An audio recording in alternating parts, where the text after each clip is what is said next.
What's up, YouTube? It's Sunday here at my shop. I just wanted to make a quick short video about some of the modifications I've done to my Japa. So I've had it now for about 3 years, and there's been quite a few, I would say, improvements that I've done to it. So right off the bat, hello. So I got the Grizzly for it, and how it usually runs is this chain would actually go up here, and then it'd run down here and then to there, and that would keep everything, everything would be held on by it. And I got sick and tired of the chain working its way off, because the wood would come on here and bounce, and the chain would wiggle out of here, and it wasn't really ever even. So I ended up getting it's for a 3-point hitch. I don't know exactly what it's called, or I can't think of it right now. But I made a little bracket to go on there, and then a little bracket to go on there. And it's fully adjustable to where if I have the conveyor at a different height, I can move the Grizzly up and down. And another thing you'll notice, I actually extended the ends of the chute, because right here the chute like cuts off and down that way, and what would happen is there'd be pieces, you can kind of see it at the end.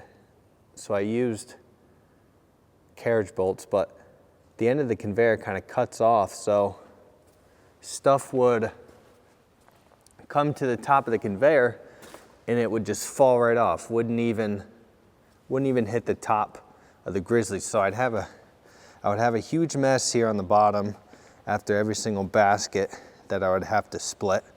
So I just put those on the other day out of a whole half cord. I think now I've got maybe 1 or 2 pieces that I've got to pick up off the ground. So that's been super handy.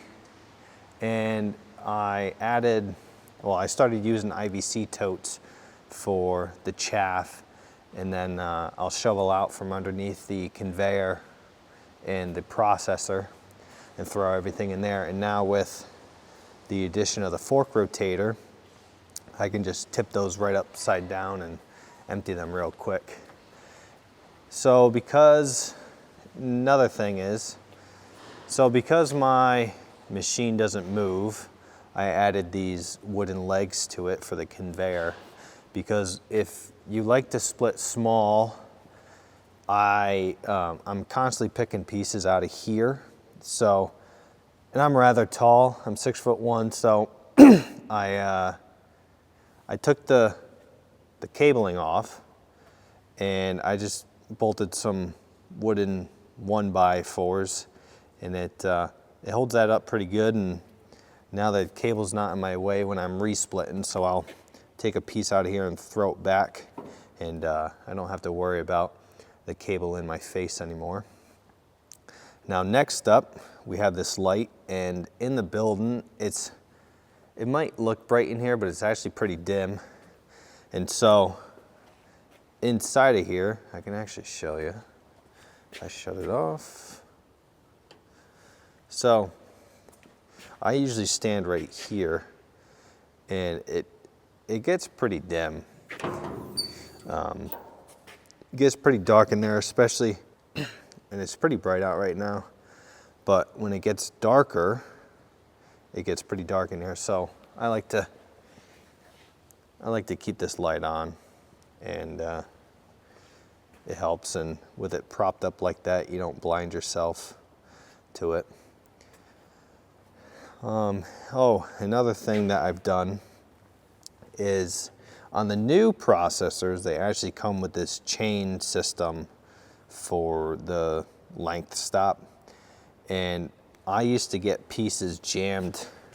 There used to be like a shelf right here, and I used to get pieces jammed in there all the time. So when Metza Machine released that new video, I thought, oh, that's actually a really good idea. I can do that pretty quick and easy. So just 2 eye bolts, one on top and then one on the bottom to there, and a length of chain. And now it actually splits smoother because it doesn't have that shelf that's always getting hit. So that's actually been a huge improvement. Another thing that I've had to do a couple times is this piece here is pretty thin, and I don't know if the camera will, but what happens here is this piece will crack, the weld on the back will crack, so I've had to weld that back on a couple times, and I don't know if it's, but sometimes it'll actually hit the wall or the chute on the left hand side.